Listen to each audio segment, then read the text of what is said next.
Pretty soon after, luckily, I had a family friend who was looking to get engaged. And so he was kind of my guinea pig. And I told him, all right, this is going to be a little bumpy. This is my very first sale. And I've been friends with him since I was 7. So I'm grateful that he, gave me some grace and allowed me to fumble my way through the project. But I mean, it was a slow process, start to finish, but the ring turned out beautifully. And now they're happily married. And it is just so amazing to see, uh, you know, everything complete. But that really allowed me to learn a lot just going through the process for the first time and realizing like, what do I need to do to refine this and make this so I can repeat it.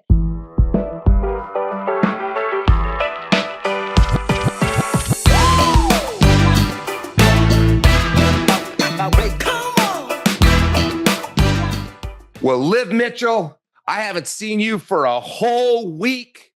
Welcome to the show. Thank you for making time from your new business, not really fledgling, not that new, but growing somewhat new business to share your wisdom on the edge of excellence. Thank you for having me, Matt. I'm so excited to be here. And yeah, it's good to see you after a long week apart. After a long week. Liv, by the way, is my personal jeweler. I've known her all my life. She started a jewelry business and she helped me spoil my wife for her 50th birthday. And after, I didn't tell you this, I crashed my mountain bike, thought I broke my neck, rushed to the hospital, CAT scan, bit through my lip, which I'm not going to show you, crushed my throat, which is why I sound so weird, got a concussion. And the Oh next my. day was Jill's birthday. So I was able to give her this beautiful engagement ring because we got, well, I really don't like that. She needed a new engagement ring. I didn't want her to have a new engagement ring. But sometimes people want something that's better than the original one. And Liv got it for her. So you saved my butt. I'm not allowed to mountain bike anymore. I'm not allowed to ski anymore. And Jill is stoked on her ring. That's enough of an introduction, though, because we got to get into you, Liv. And we're going to get into it. World-class diver, trained by the Greg Louganis and many other wonderful coaches. Ran social media right out of college for Texas United, a pro soccer team in Texas, working for the GM of the Mavericks, and then went off and found her dream and started her own business and is crushing it, growing to over $1 million worth of sales probably this year. We're going to get into all that. But before we do, Liv, I got to start you the way I always start everybody. What's your definition of excellence? Okay, this is such a great question and a tough question at the same time. So obviously, I had to Not Google. for a Brown girl. You went to Brown. This one's easy. It's deep. It's a deep question. Okay. But the dictionary definition of excellence is to, be extremely good at something, excel in a certain area.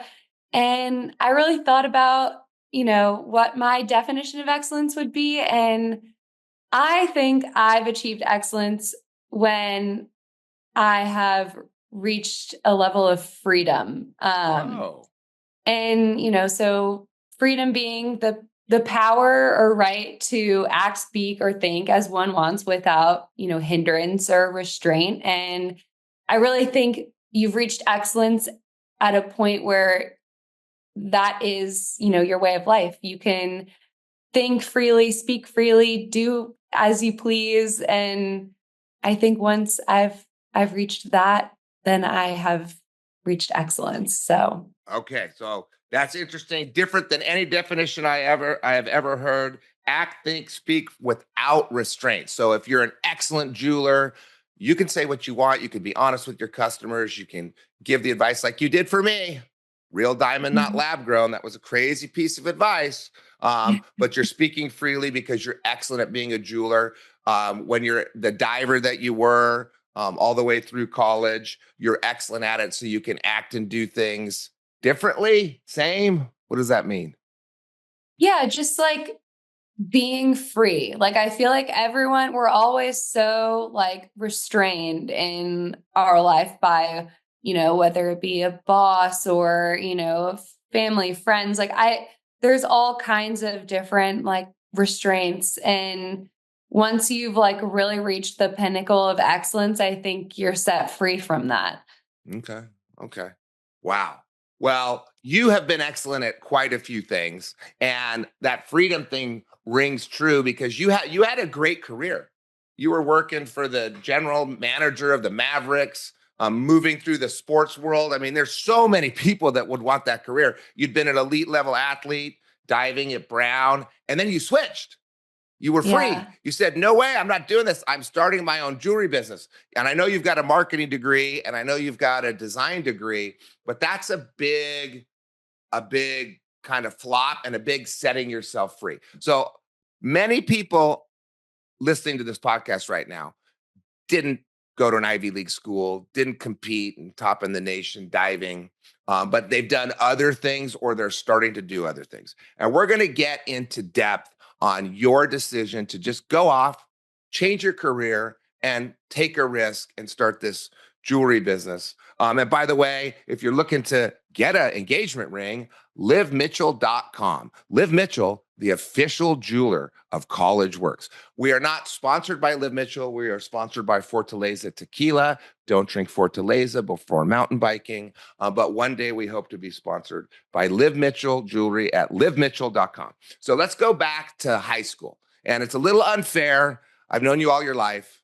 I know your parents. You kind of are the example of it doesn't matter what you know, it matters who you know. You know, that's that line. That line's bullshit. That Yes. line's bullshit.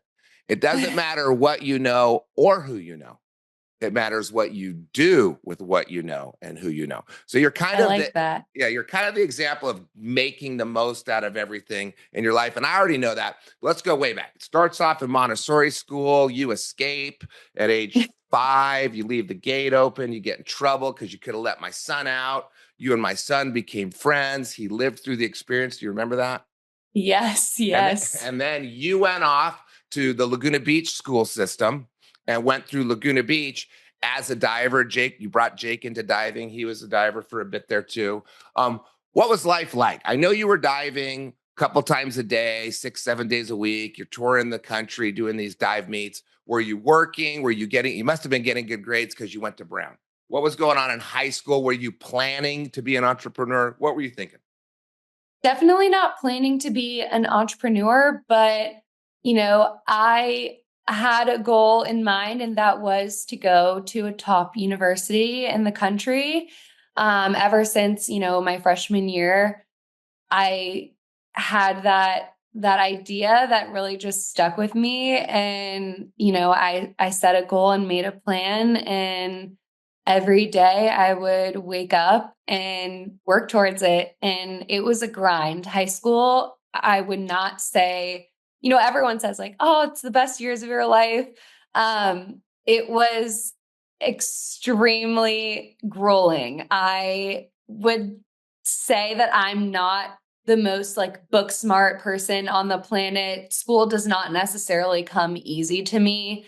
I had to really, really work hard for my grades. And if that meant, getting extra time with a tutor, studying till the wee hours of the morning, I was doing it. And I'm so grateful that I had the resources to be able to, teach me and give me extra learning time.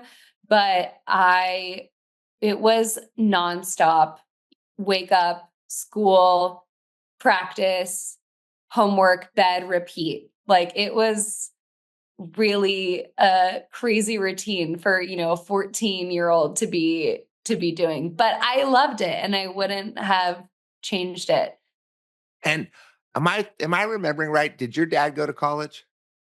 No, so I'm actually the first generation college Uh, student. No one in my family's ever been to college before or graduated. wow. Wow. And, Mhm. and I know your parents very well. Shout out to Bree and Chris Mitchell, amazing parents, dating since 16 years old, which is crazy. Yeah. They're the only people I know that have known each other as long as Jill and I have known each other. And so they'd never been to college. But I know they helped you on this path towards this top university. What do you think you have it in you that you could share with someone driving down the street today? Why is it that you're able to kind of set these goals and achieve them? You wanted to go to a top university. You went to an Ivy League school, Brown. You wanted to be one of the best divers in the nation, and you became one. What do you think it is about your goal setting and your goal achievement that might be different or unique? I mean, I owe all of that to my parents. They're so amazing and they really taught me how to create a plan and like break down my goals into actionable items and, check things off the box and get things done. I mean, when you have this looming goal over your head, it can just feel like such a overwhelming cloud of confusion. And when you are taught how to break it down and really analyze and like understand how to get to the end point from, the A, it's so life changing. And there's no way I would have known how to do that without the help of my parents and the support. Okay, so you're lucky. Not everybody, I mean, nobody has parents like, as you're talking, by the way, what I'm thinking is, damn, they did a better job than me. Because Oh, stop. yeah, I mean, I know your dad really well. He was in these entrepreneur groups. He's an Mhm. entrepreneur. We get this training and we have these speakers. And shout out to the Entrepreneurs Organization where I met Chris. And we learned SMART goals, actionable plans, measure your progress, wake up and have a mantra. You also have an ability to get over negative things. I've seen high level athletes kind of freak out. You can brush it off, which probably helped you a lot in school. So, as an entrepreneur, you have those resources and you bring them to your business. Not everybody brings them all to their family. So you got some great training, how to make a plan, how to set goals. And there's a podcast on this. I don't know what episode it is. One of the earliest podcasts on goal setting, how to make a plan, how to take actionable steps, and then how to measure your progress and get over the kind of little blips in the way. Yeah. So you learned that early in high school. Your parents kind of set you on a path. You've got ambition. You wanted to be one of the best. You wanted to go to one of the best. And then you're working a couple side jobs when you have time between all the practices and all the travel. Yep. And then you I get into think Brown. Go ahead. Go ahead. no, just being busy is always good. Keeps you out of trouble.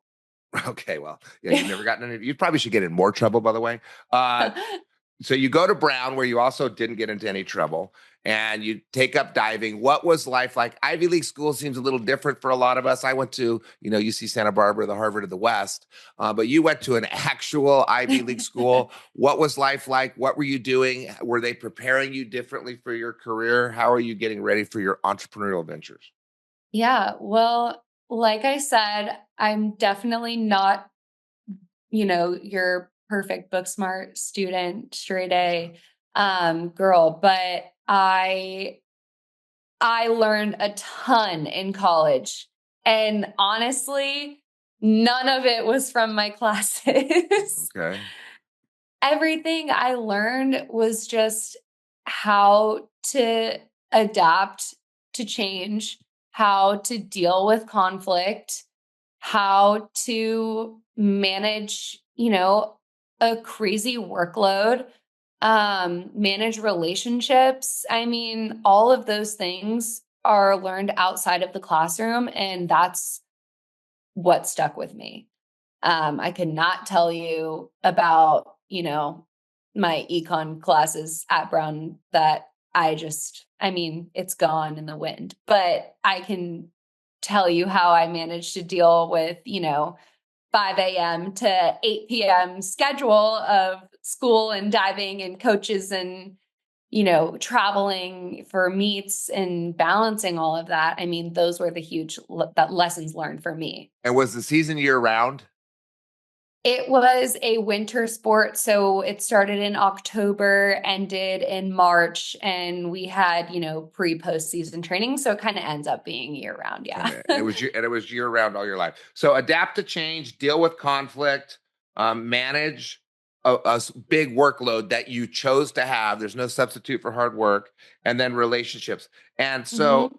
how did that prepare you for your work world? And did that do anything to cause you to leave your career, doing marketing and social media for sports teams and go into entrepreneurship? Well, my marketing and social media was just a summer internship that I had, summer of my junior year. And I think it was important for me to explore it because it was something that I did have interest in and still do, but I don't, there wasn't that passion there. So I think it was good to try it. And I'm glad I got to try it while I was still in college and, had time to think about what, I wanted to do after. But I mean, I think that it was super developmental to try things and realize that, it's not maybe what you want to do. And I there's so much pressure, especially in the Ivy League realm, to take that finance job and move to New York City and work at a big bank and, be an investment banker. And so straying away from that was kind of like a huge, whoa, what are you doing? And I honestly second guessed myself a ton of times. Like I thought, am I just not doing this because I'm not good enough?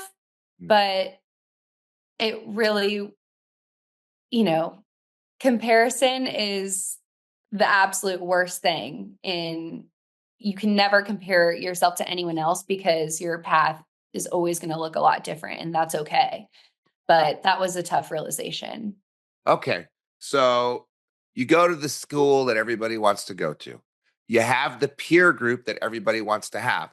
A lot of people, when I grew up in New Mexico, I didn't know what investment banking was. I went to UC Santa Barbara. They weren't producing a lot of investment bankers. I didn't know what it was.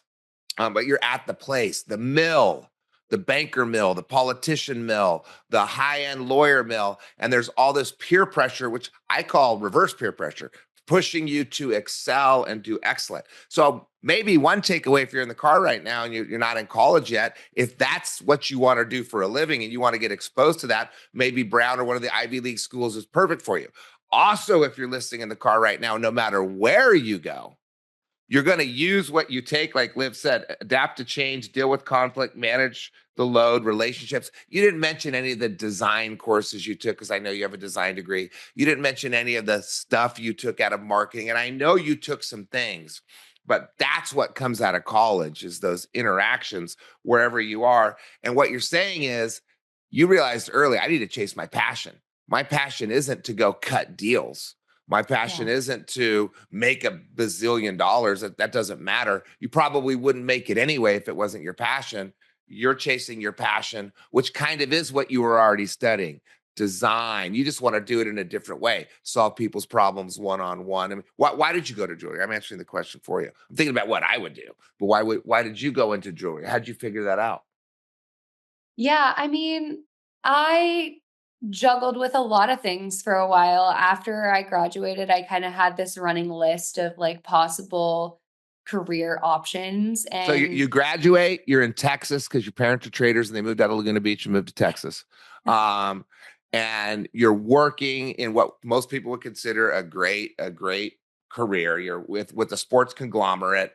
The company, what were they called again? They were called Neltex. Miltex, owned by the GM of the Mavericks, and he's out buying different teams and he's building this, sports empire. So you're in this great place to move up on this rocket ship. While you're doing that, you're starting to realize, oh, this isn't right for me. So what was telling you this isn't right for you and caused you to get on your search? And then tell us about your search process. Well, being raised by an entrepreneur and being a very independent person, I always kind of felt like the employment route was never for me. And I was probably always going to be a terrible Mhm. employee. So that was always something that was looming in the back of my brain that I would like to work for myself in the future. But I didn't think right out of college would I be doing that. And, lots of talks with my family about what, excites me and what makes me happy. And I always have loved fashion and design and creativity. And I am grateful for Brown for bringing that side of me to life. I was always like too nervous to express my creativity in that way. And taking those classes really did help just let me forget about like the social constructs and standards of, design and fashion. So I always knew I wanted to do something in fashions, but so does every girl in their early 20s, right out of college, So my vision was move to New York, work for a fashion house, something of the sort.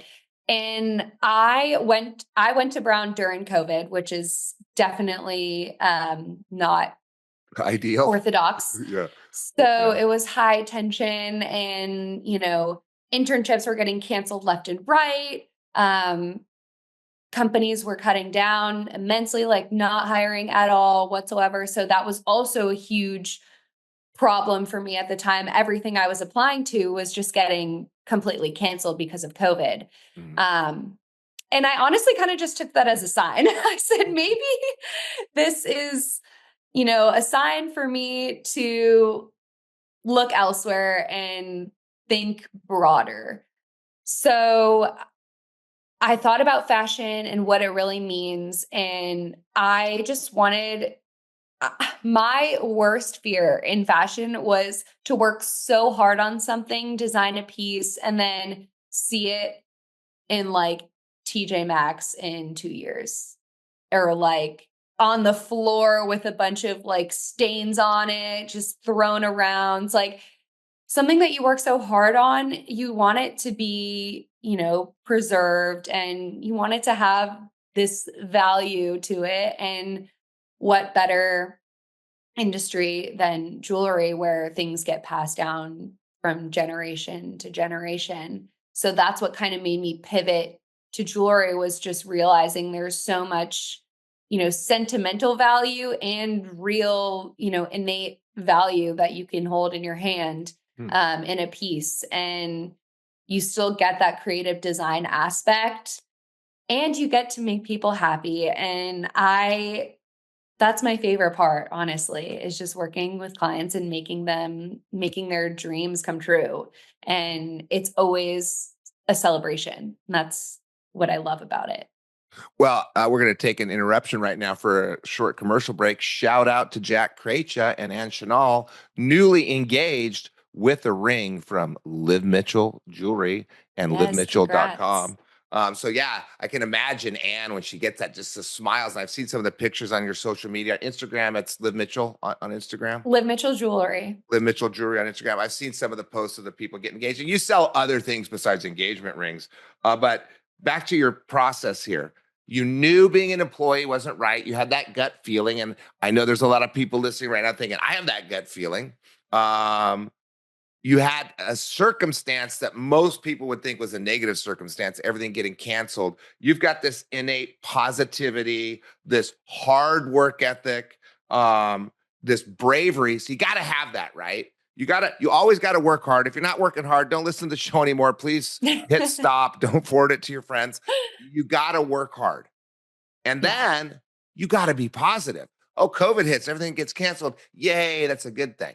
And that's a strange entrepreneurial DNA, to see things a little differently. I call it the inner marketer. It just starts selling you on things. You can do this. You can do this. And then you got to be brave. You got to listen to that inner marketer. So you're going through this process. This isn't right. I got a great job. People think I'm crazy for wanting to leave. My parents are supporting me. Also very lucky. And then Mm. you went through this process you just kind of talked about with your family, and then on your own. What excites you? What makes you happy? And on the reverse side, what fears you have and what doesn't make you happy. And so you did kind of a search into fashion. I don't want my stuff thrown on the ground. I don't want my stuff to be discounted. Probably through some other elements. And did you just keep coming back to joy? What I'm looking for is, did your gut just keep saying, no, that's it, that's it? And you think, no, let me go look at something else. No, that's it, that's it.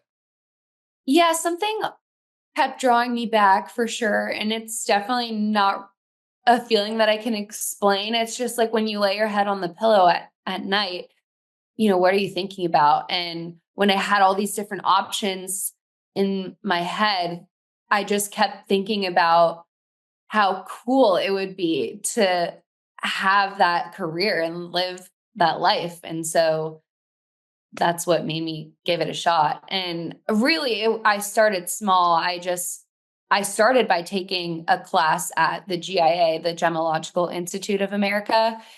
Their headquarters is in Carlsbad. And so I would commute down there.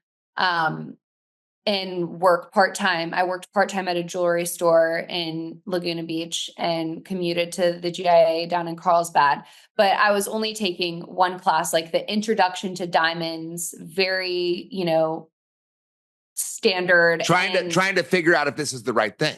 yeah, You just got sort to of do something. testing. You got to go a little further, right? Okay. Yeah, literally just dipping my toe in.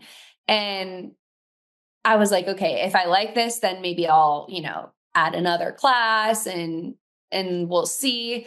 And after the first week, I was like, this is awesome. I Oh, love really? this. Okay. Yeah. Okay. Yeah. It wasn't hard to realize that I really enjoyed it. I mean, we were looking at diamonds under the microscope all day, every day, learning about their features. And I mean, again, I've never really been into school like your classic, biology, chemistry classes in high school never excited me, but I was like geeking out over this stuff. And I've never been that kind of person. So that said a lot about, my interest for the industry. So, if you want to start a business, what are you thinking about when you're laying your head on the pillow at night? And it may be a cloud. So you were writing things down, you're plotting out little different businesses, but you keep coming back to one or two. And then you got to figure out, well, where am I going to go? And maybe you do it with one or two different ideas, but you take a class. You mentioned you went and worked for a jewelry store. Now, you don't run a jewelry store. You're a bespoke jeweler and you're a jewelry designer, but you wanted to Yes. go see what the jewelry store business was like. And through that, your gut starts telling you, no, this really is it. Sometimes it might say, no, no, no, I don't like that. Or the model doesn't work. Then you start, well, that's the next step.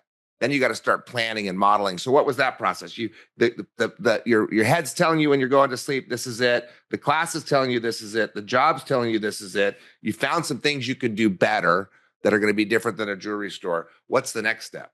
What's step 3? I mean, honestly, there is only so much planning that can take place before you just have to jump in the deep end and get going with it.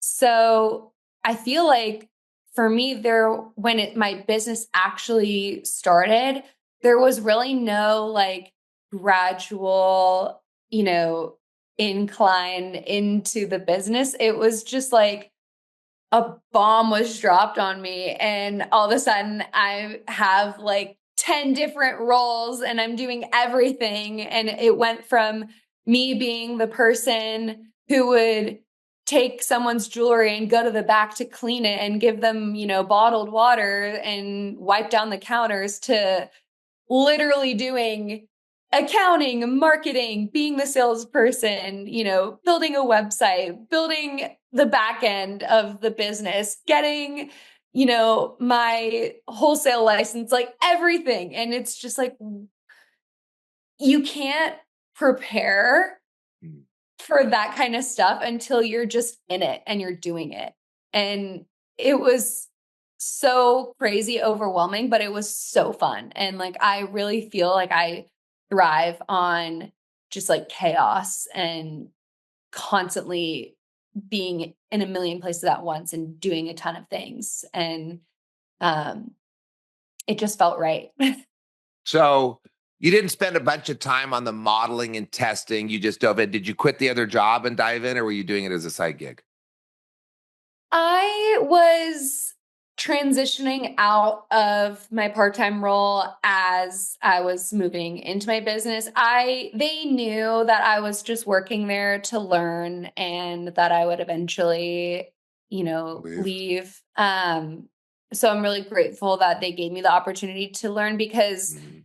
there are so many industry specific things in jewelry that you just would not know, unless, you're immersed in it.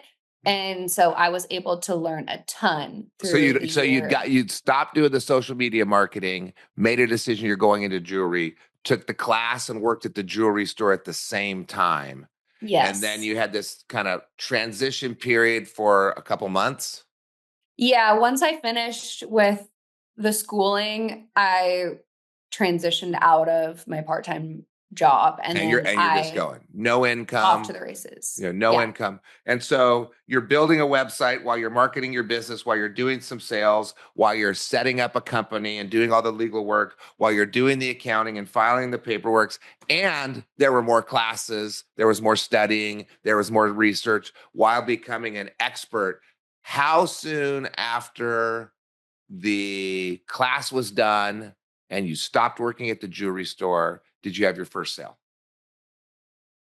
Pretty soon after, luckily, I had a family friend who was looking to get engaged. And so he was kind of my guinea pig. And I told him, all right, this is going to be a little bumpy. This is my very first sale. And I've been friends with him since I was 7. So I'm grateful that he, gave me some grace and allowed me to fumble my way through the project. But I mean, it was a slow process, start to finish, but the ring turned out beautifully. And now they're happily married. And it is just so amazing to see, uh, you know, everything complete. But that really allowed me to learn a lot just going through the process for the first time and realizing, like, what do I need to do to refine this and make this so I can repeat it.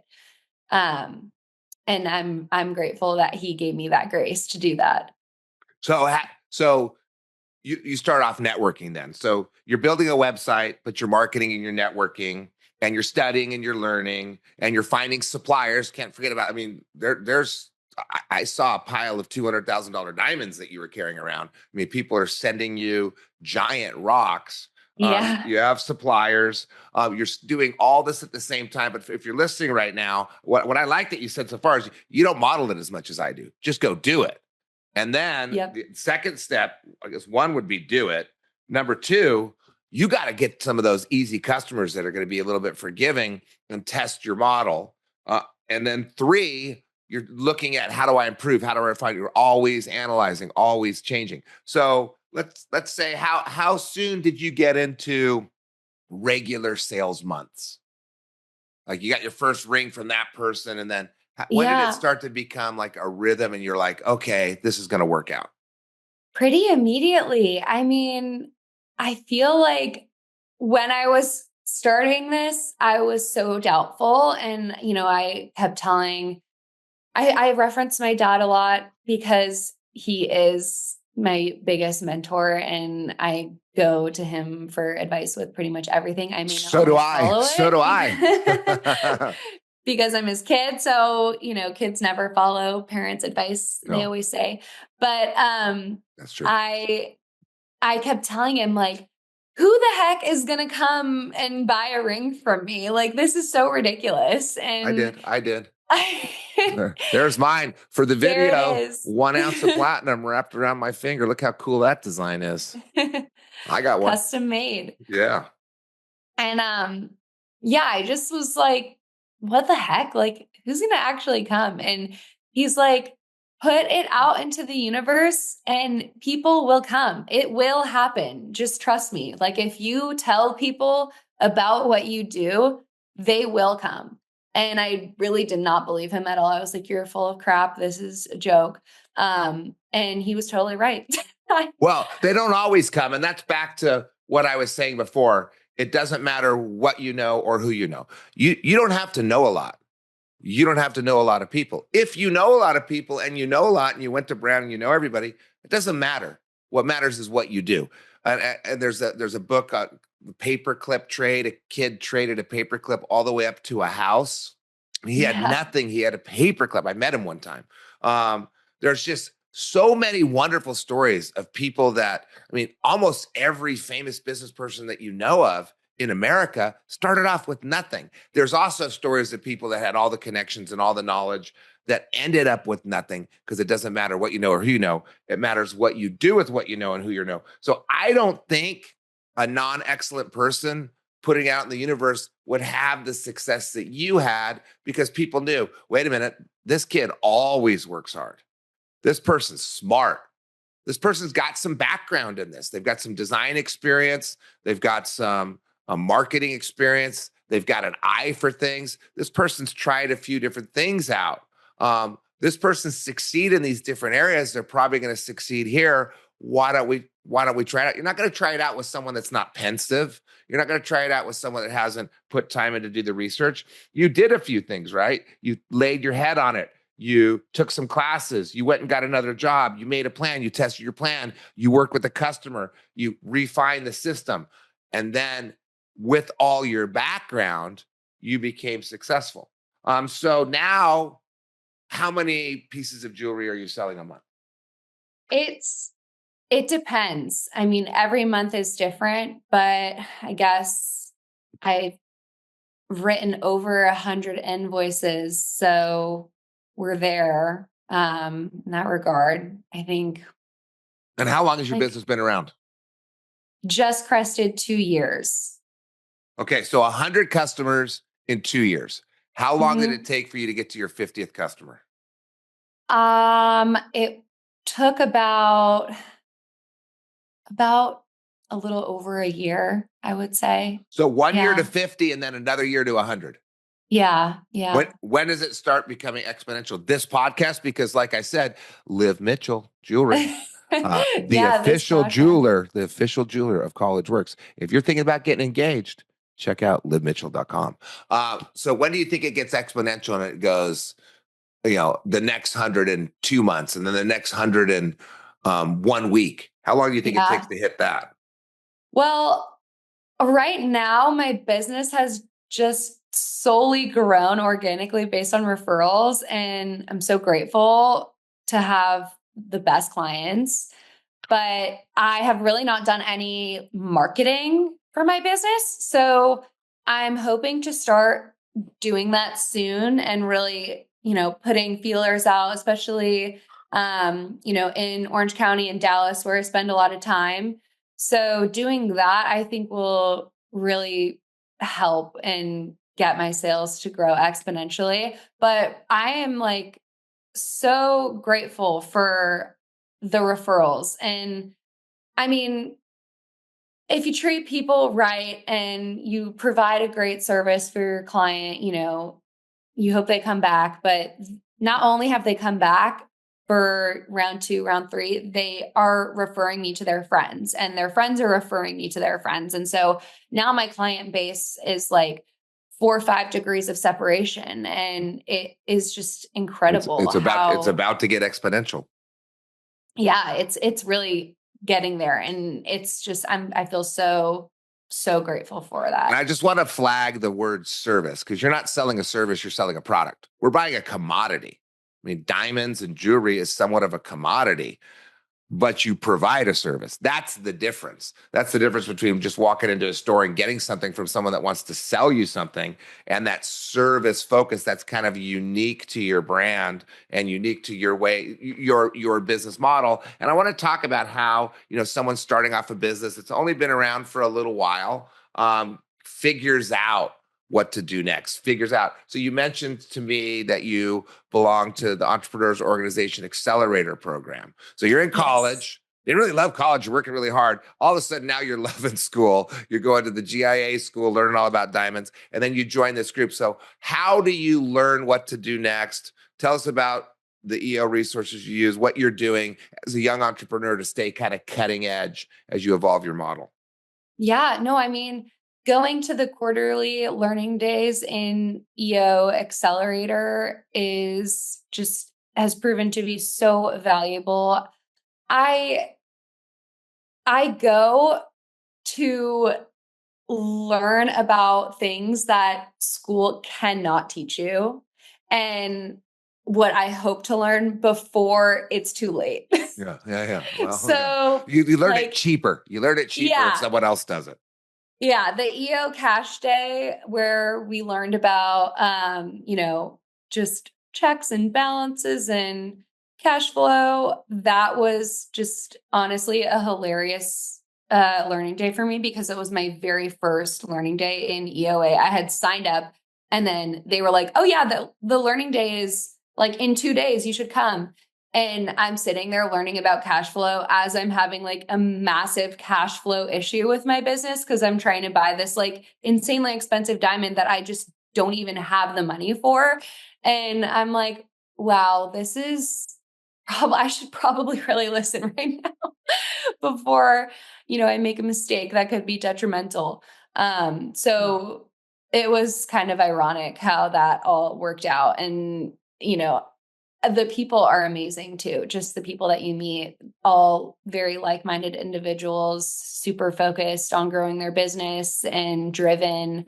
And it's a great community to be a part of. We actually have our graduation tonight for the people who graduated into EO from EOA. Okay. So that'll be exciting to celebrate them. And I hope I'm there next year. So you have doctors and you have lawyers. They're going to classes all the time. They're learning about the latest science. They're learning about the latest techniques. They're learning about the latest trends. Well, you can have that too as an entrepreneur. You can go to Toastmasters. You can look that up in any city and learn speaking. Once your business gets over $250,000 a year, you can qualify for EO Accelerator. You can check that out at eonetwork.org. And basically, to talk about what Liv was just mentioning, you have 4 or 5 meetings a year. They're all day long. They go through different subjects: strategy, people and HR, finance, execution, money. And then you also have some peer groups. And then you have the opportunity to go to national events. I know that you were soliciting me to bring Jake and Kennedy to the Columbia University. I know you went there. Your dad and a bunch of entrepreneurs were in one room, and then a bunch of aspiring and younger entrepreneurs with these $250,000 to $1 million businesses were in another room, right? Yes. Yeah. So you're finding different networking. Have you done any other ones? Anything besides anything going on in Texas wise? Because you moved to Texas, that's networking besides the EO group, or is the EO group getting it done for you? EO group is so valuable because of the learning aspect. The networking is great, but the learning is really where I also gain the value. So that was like the first, step into the Dallas community that I took in terms of networking. You know, Private social clubs, country clubs are really big out here. So I've been pretty active in like a private social club, doing trunk shows for them and hosting, fun little evening events for the members. So that's been really great as well.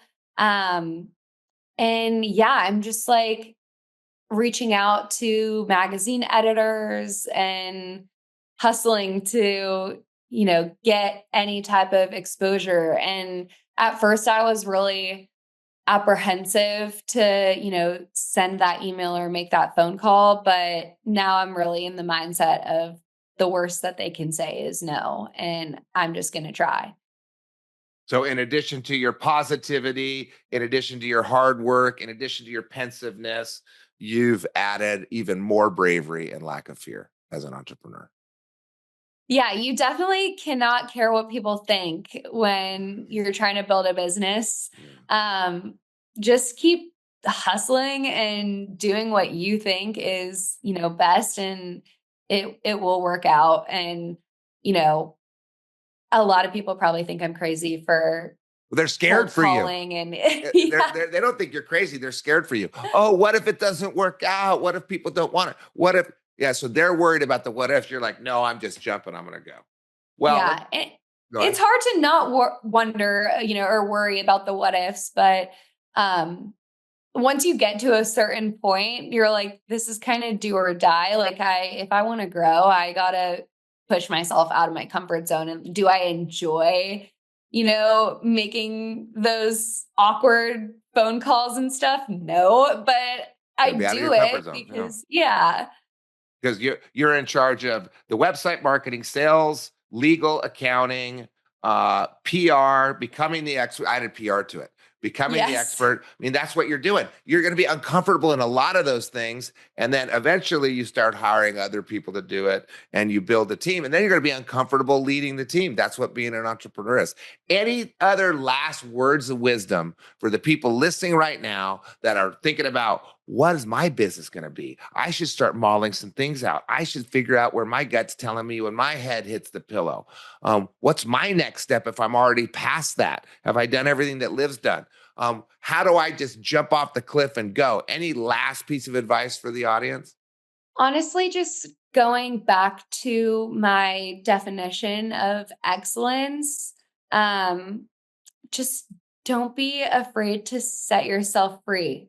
Mm, Like, I mm. really truly believe that I have found such a happiness by letting go of what I thought I needed to be successful and to achieve excellence, and doing what makes me happy. And that has been so freeing. And for that, I feel like now I have found excellence. And yeah, just don't be afraid to set yourself free. Well, Liv, thank you so much for taking time away from your 10 different jobs. We didn't get into the future Liv Mitchell line of jewelry available at stores everywhere in the future. But again, I have bought a lot of jewelry in my time. I'm a flower guy, I'm a gardening guy, I'm a jewelry guy. I like it. I'm a design person. I can't do it myself. I bought a lot of jewelry. I've never seen the reaction that I saw on May 25th when I gave my wife a Liv Mitchell jewelry ring. So check out livmitchell.com. Good luck on getting engaged if you're young. How awesome that is. And thank you, Liv Mitchell, for making time for our show today. Thank you so much for having me, Matt. It was such a pleasure.